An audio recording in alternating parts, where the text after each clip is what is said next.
Okay, so hi and welcome to the Stories Behind Empowered Women series.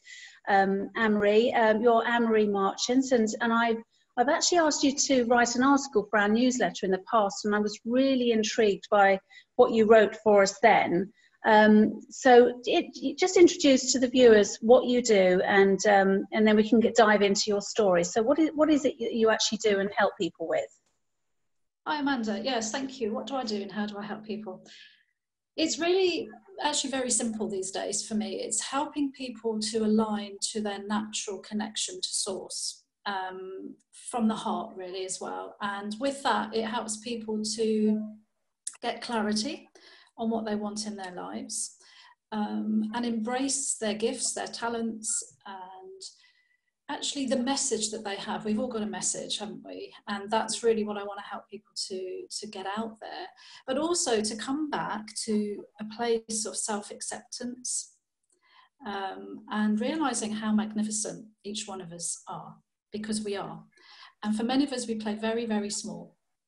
And I think that's what I want to help people to remember, and not apologise for that, because I think our conditioning and our upbringing has very much squashed a lot of that for many of us. And so that's really the key. And that's a melting pot really of my past training was in hypnotherapy, NLP, holistic therapies, massage, etc. And then I also trained as a multi-faith minister, which was really life-changing, and that really sort of plugged me in to the source. And it's then now how I get it out there and support people and help people to come home to themselves. So you say about people playing small. That's quite interesting actually, because that's kind of a key theme, isn't it, which what I noticed with clients and people around me. Why is it, do you think, that people do that? What is it that's running in their sort of mechanism, so to speak?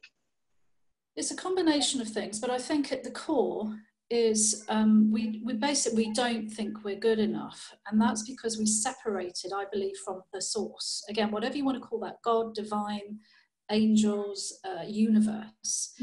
And we're kind of then playing out this story that we're not good enough, we don't deserve love.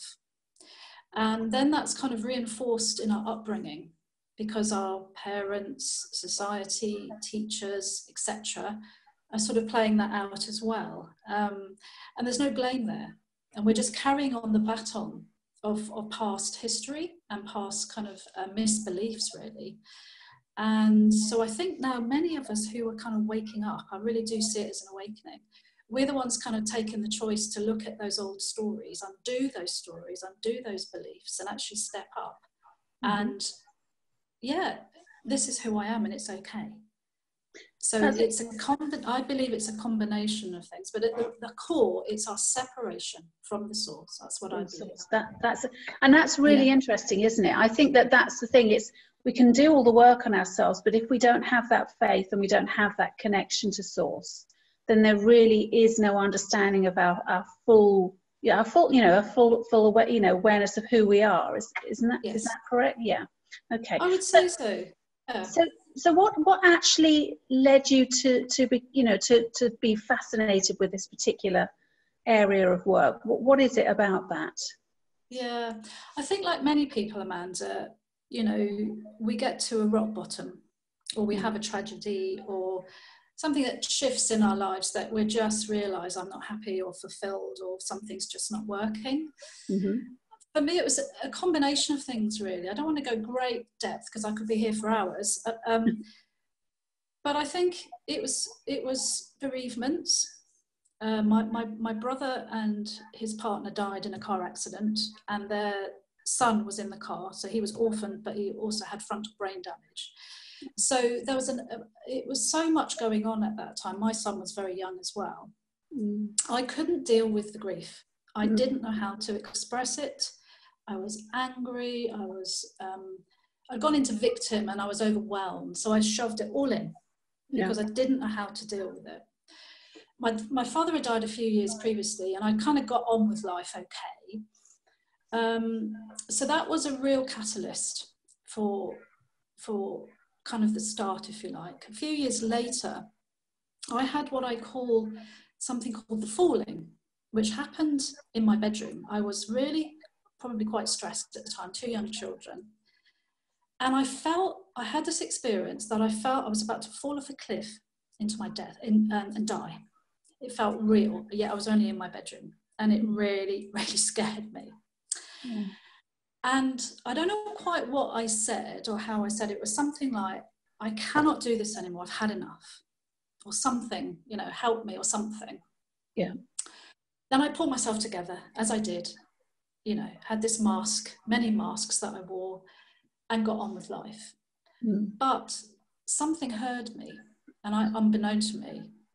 And several weeks later, I came across an evening class, and it was about complementary alternative therapies. And I knew zero. I was not on the spiritual path. I knew nothing. I was green. I was really drawn to going. And this guy, oh my God, I was so inspired, because it was like, there's another way. There's another way of living, which I knew nothing about. So I was hungry to understand. I thought, how do you know this stuff? You know, I wanted to be in his head. How do you know this? I want to know this. So that kind of started that. And it showed me that I'm a whole person, mind, body, and spirit. And I'd never come across that concept before. I mean, this is over like probably 20 years ago. So how old were you at that stage in your life? I was probably mid-30s. Right. And I was in my marriage, things weren't great as well. You know, I adored and loved my husband, and he adored and loved me, but things weren't right. And a lot of that was because I couldn't connect with this stuff inside of me. There was so much kind of grief, which I didn't realize. And eventually, when I went on the course, it kind of opened up something, but it was all about going out there, helping other people. I trained as a hypnotherapist, NLP, etc. And it was only several years later that when I started to connect spiritually through meditation, which was another amazing synchronicity that happened, I actually realized, oh my God, I've been trying to fix everybody else, the whole world, and actually I'm in here. Then the work began, and my God, it was tough. Undoing, and grieving and crying and rage. Everything I suppressed all my life, basically, was starting to come out. And it felt quite full on at the time. And again, my marriage, as I say, was quite rocky, so that didn't really help, you know. So really what eventually the universe presented me with this amazing a lady called Sarah Cox, who at the time I didn't realise, but she kind of awakens people, really, that's her job. And I went along to her meditation group for the first time, and I felt so much love in that room like I had never felt before. And she was talking about angels, she was talking about God, and I was a bit, oh, what's all this? But the feeling kept me going, because I felt love like I'd never experienced, unconditional love. And really then was another layer of awakening and breaking down these barriers and opening my heart and letting love in. And really, when I started to taste that, it was like, oh my God, I want more of that. And I try and grab it. But of course, it doesn't work like that. So it took me then several years of, I don't know, a lot of deep soul searching and a real willingness. I really wanted to understand the truth. And I really wanted to understand what love was, actually. Not romantic love, but love, the unconditional love of source. And I put a strong message out there. So now I really know that to be true. I have such a strong relationship with the God of my understanding. And as a multi-faith minister, that sort of helped me to, when I was doing the training, it's to strip away all these old stories I had. We've got so many stories around that. And actually embrace everybody as love. Did you have to, I mean, just so that we don't skip over this, but did you have to make a lot of sacrifices to actually embrace that part of you that was growing and you know, starting to you know, open up to your multi-faith you know, ministry work? Is that part of the process? Was that part of the process for you? I wouldn't use the word sacrifice, no. Definitely not sacrifice. Right. I mean, it resulted in my husband and I separating and divorcing. So that was excruciatingly painful. Oh. But I know it was part of the process I had to go through to understand who I was, and not be dependent on another for love. Because I think for many of us, we are codependent. We're dependent on something, somebody, you know, whatever it is, food, alcohol, drugs, sex, you know, shopping, to fill the void. And again, there's no judgment, but it's something that we do very, very subconsciously. So that was part of it too. It was tough. I'm not going to deny that. And it's almost like I had to sort of step away from what I saw as normality. And that was quite a lonely place for a while, but I needed to do that to make sense of that. And then gently come back out in the world. And how can I be in this world? Because the way I was before, I couldn't be anymore in my interactions, in my relationships. But that took time. And now I have, you know, such freedom. I feel such joy and love in my heart. I mean, of course I have stuff. I still have my wobbles. I'm not denying that. But the searching has led me to peace. I'm not searching anymore. And that really is what I feel is my gift for people, because I've been there and I've got the t-shirt. And I know that when I work with people, I know who they are beyond their story. And I don't see anyone as broken. There's a lot of that out there, you know, that we've got to fix people. No, there's nothing to fix. We're just remembering. Yeah. We're remembering who we are. Do you think sometimes it puts people off to embark on this journey when they start to get intrigued with, you know, that other aspect of them, that spiritual connection, that source connection, and then the concerns that come up for them that perhaps are the programs that are stopping them? So there may be that fear that, oh gosh, this is going to be hard work and I might have to move away from relationships. What do you recommend for people when they get to that point? Because a lot of people just step back and say, I can't do that. So they carry on with the same stuff. What would you say to get people to embrace and welcome that journey, despite how challenging it can be? Yeah, I mean, I really believe when the time is right, people are ready and they'll find the right teacher or the right facilitator. Or I really believe that, because I'm so into the law of attraction. Right. So when people are ready, they're ready. Yeah.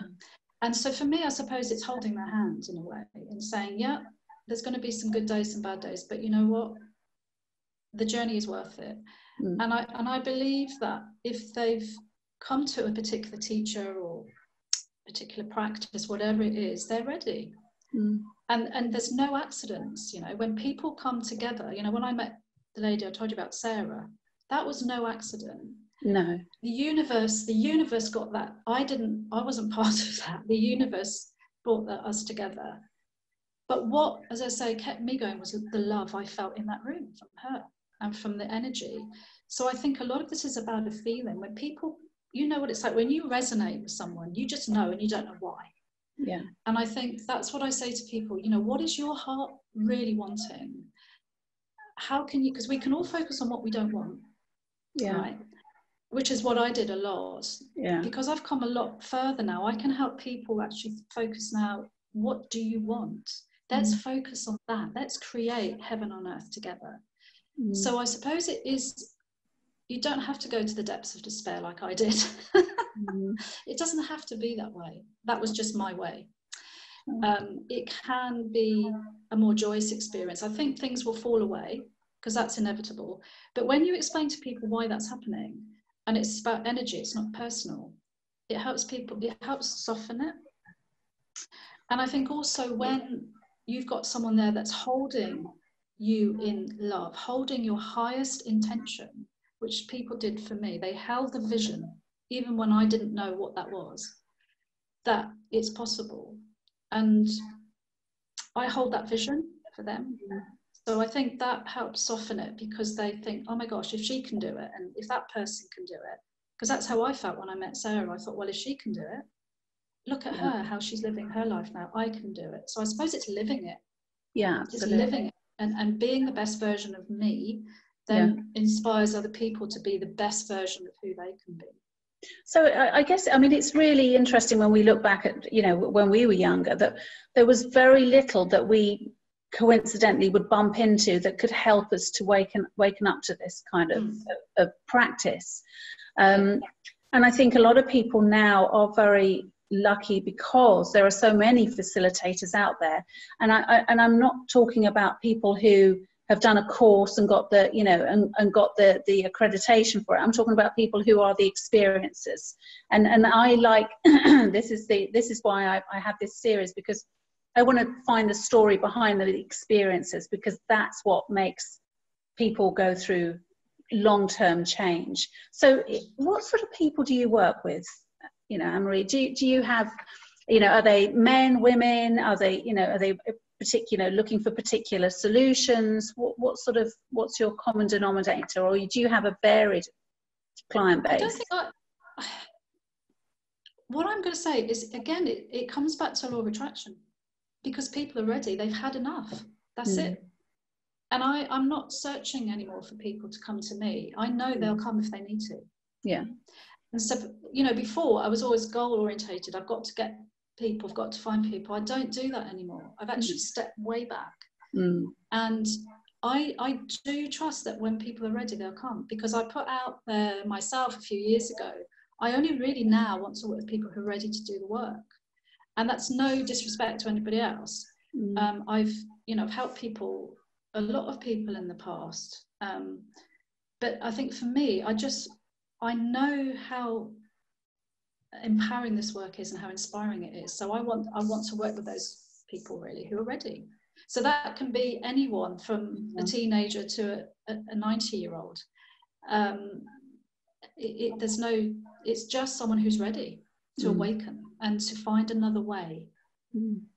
I'm fascinated with that, because as you say, it is that trust element. I mean, many years ago, when I first started out on this journey, I remember going to Glastonbury and meeting this amazing woman who was going to take me on this amazing trip, and she said, when she explained that concept to me, that you're ready, and I couldn't understand. Well, didn't she have to fill a certain amount of numbers for her to make her course work? I couldn't understand, because I was still in that competition sort of goal orientated mindset. So it's interesting when you actually see that there is so much competition out there, so much about trying to be your best self, but in that there is that goal setting and trying to get the numbers in there.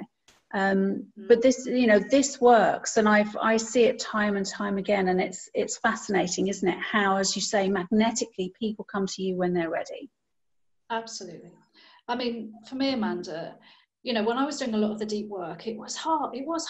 And I got, about 5 years ago, I think it was, the New Year's Eve, I literally put my arms up and I said, I'm ready for fun, for joy. I've done all the snot, I've done all the grieving, I've done the rage, I'm ready, I'm done, And I'm not saying I still haven't had stuff, because of course I have, but I realized that it's not about suffering. It's about joy, it's about fun, it's about love, it's about ease, it's about flow. I was always pushing against stuff, we want to hold on, don't we? Or we want to shape things, we want to force them. And when I let go, yes, it's a bit scary. The first time I really did it, I did it in a meditation, and I imagined literally running off a cliff and just free falling. And it seemed to go on for an eternity. And then these hands just came and caught me and lifted me up.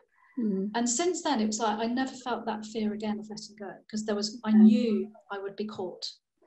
And I think that flow, going downstream, we're so conditioned to going upstream, working hard. Life's tough, you've got to work hard. I spoke to a lady the other day, and she was saying, yeah, you've got to work hard for things. I said, do you? And she was like, well, don't you? And I said, well, it's not how I see it. Yeah. So we're undoing this again, these old beliefs that life has to be tough, you've got to prove yourself to the source, to God. You do not have to prove anything. You are loved and adored always. And when we tap into that, for me, that is the strength. I don't need it from statistics on my Facebook page or anything. It doesn't mean anything anymore. When I'm plugged in, I'm okay. Yeah. and everything will come. Yeah. Everything will come in perfect timing, and I don't want to force stuff anymore. I'm so exhausted with trying to achieve. I don't want to achieve. I just want to be and enjoy and embrace life. And it's actually less is more. But that's quite frightening, isn't it, for people? Less is more. It is, absolutely. And I think that's the thing, isn't it? Again, people need to hold on to their stuff. But what you're offering, I mean, one thing that you did say that was really interesting is that you found that peace. And really, ultimately, it doesn't matter, you know, people want all this stuff, they want all these goals, you know, set, and they want to achieve so much, but ultimately they want peace. And what you're saying is it's not about, you know, yes, they will try to keep attaining those goals and things, that accumulation in their life, but they won't find that peace until they find that balance. I guess it really is about stepping right back and going into that, you know, I guess, as you say, the divinity of who they are, to know what is right for them in their life. And then when they're anchored, then they're in alignment so that everything comes to them. That's the key word, Amanda, alignment. Yeah. It really is the key word. When we're in alignment, and we go out and we come in, and that's normal. We're going to have contrast.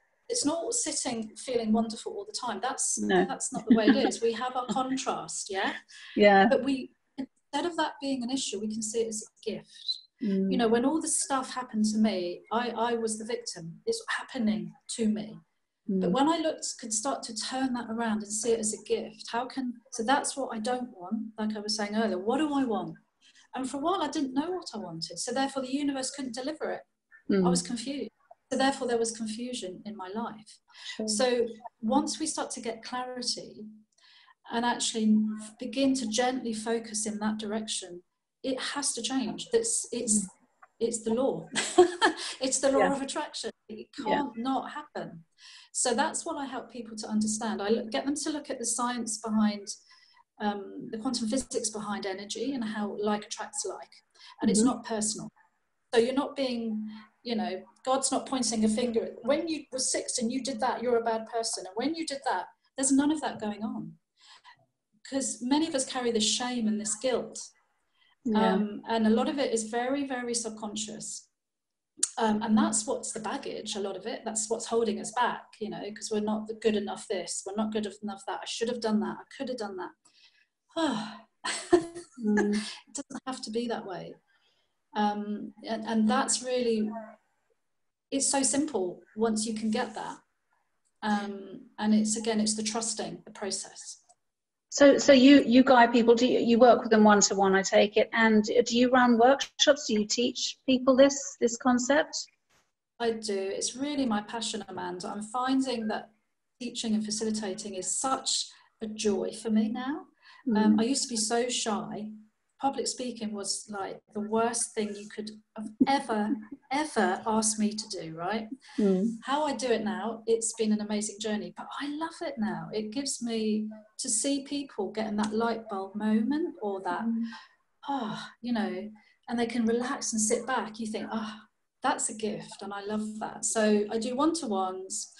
I love running workshops. I run an amazing retreat once a year with a lovely friend.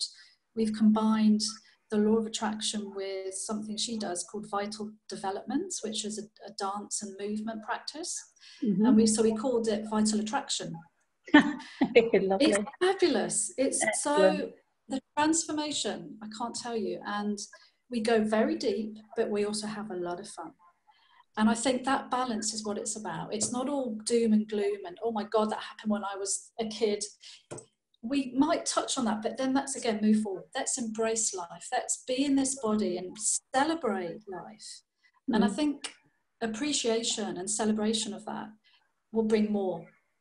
And I bring a lot of fun into it because I think fun's so important. Where do you run them? Where do you run the retreats? Well, we've run them mainly in England, in the UK, in a beautiful place in Norfolk, but we're now actually going to go to France. We've got a beautiful centre we've found in northern France, in Normandy. It's really easy to get to, and it's big because we want more space. It's surrounded in nature, which is really important to us, to be held, you know, in a beautiful space. And we think being in a beautiful space is really important too. so people Sure. can really feel the richness of life.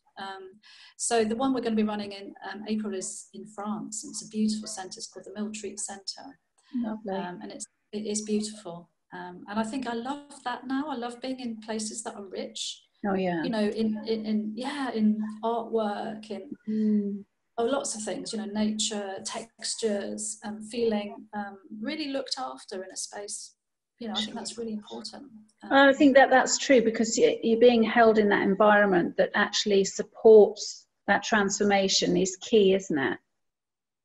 It is key, I believe so. Yeah. And so we can be present. You know, Yes. I think that's really important, because we're so used to I want to go on Facebook and post what I'm doing, send a picture, come back, be here. You know, this is for you. This is your time. So part of that is helping people to sort of switch off from that, because we're so addicted to that, to being out there. So no, we're coming in here. Yeah. And it is beautiful to witness. It is beautiful, and the transformation I've seen in people is phenomenal. So yeah, and I love it. And I'm going to be doing an event in June, actually, with our lovely friend Kat. It's called Touching the Heart, how to work, rest and play from the heart. So it's going to be a full day with people that I really respect, who are, again, walking the walk, who are going to be talking about how to work, rest and play from the heart. Fantastic. So that's, it's just, that's what I love. I love seeing people coming together and connecting, and because we resonate with different people, don't we? And I think that's why I also run holistic fairs, and I love it that the right person, again, will find what they need when they're ready. And it's not me sometimes, you know, it's someone else. And that's what I think is so important. That's, you know, I would never, if I was working with someone and I felt our time was done, I would say, look, I recommend this person, or actually you're ready to fly free now. I don't want to hold on to them. I want them to fly free. Yeah, you know? absolutely. It's empowering.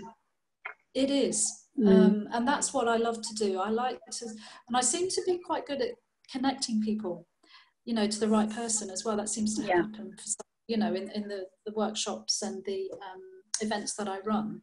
Yeah. So, yeah. So that's part of being a facilitator, isn't it? It is, absolutely. So if people want to get in touch with you and find out about, you know, obviously your one-to-ones, your workshops and events, and what's your website? So it's my name, basically. So it's I've got it written down. I should know my name, shouldn't I? Don't worry, I'll add it to the link anyway, but yeah. www.annemariemmarchant.co.uk. Brilliant. Anne-Marie has no E, but it has a hyphen. Anne-Marie. Oh, right, lovely. Okay, so they can get in touch with you through your website, and that's where they'll find all your updated information and news. That's brilliant. Thank you so much. So what's coming up next for you this year? Because, you know, we're just coming into a new year. Yes, I'm running an abundance and prosperity course. I did it last year for the first time, and it was wonderful. So that's what's coming up very soon. 20th of January that starts. So that's run over 3 Sundays. What else am I doing? I'm a lot less. I don't have a big. It is my choice. It's my choice.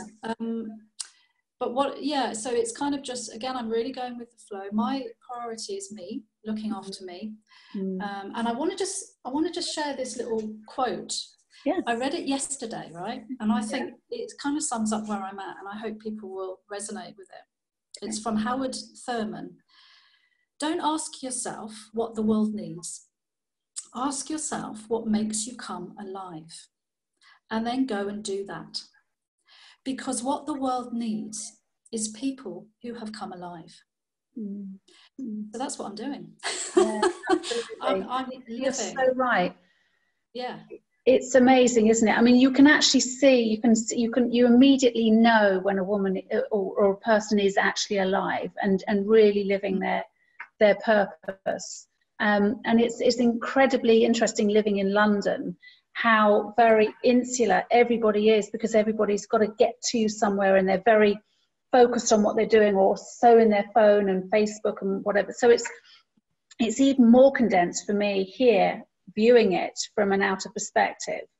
So it is about that. So I think that quote is beautiful.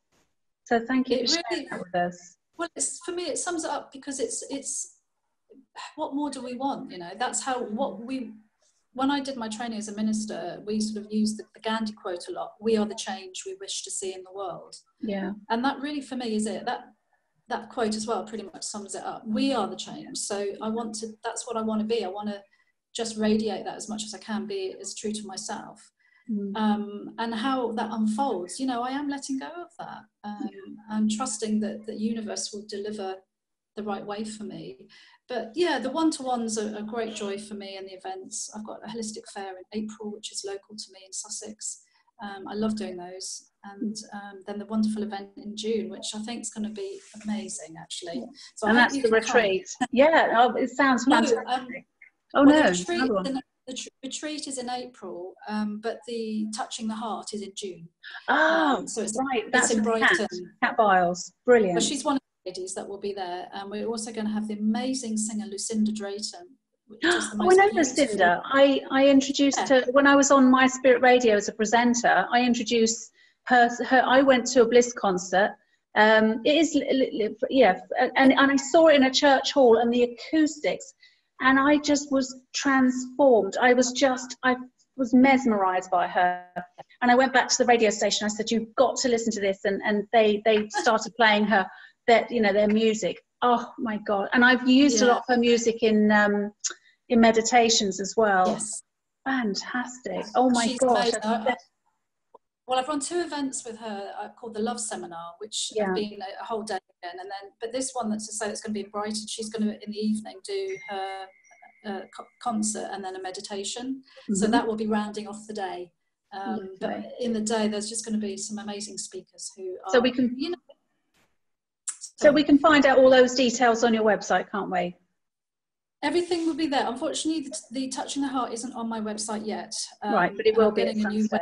Website, but it will be there. And if anybody obviously wants to, or just get in touch. But it will be on Facebook, so you will know about it. Lovely. Fantastic. And I will actually add add your website to this as well, so that people can see this later on and actually sign up. So thank you very much.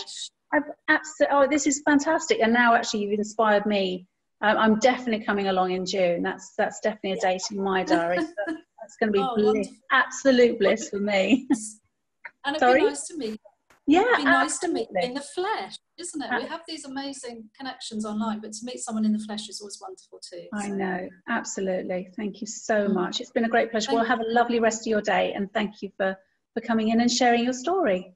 Thanks, Amanda. And I really want to say thank you for stepping up and doing what you're doing and taking time to do this. What a beautiful gift. So thank you too. Thank you. You're welcome. Thank you so much. Okay. Take care. Bye. Thanks. Bye-bye. Bye.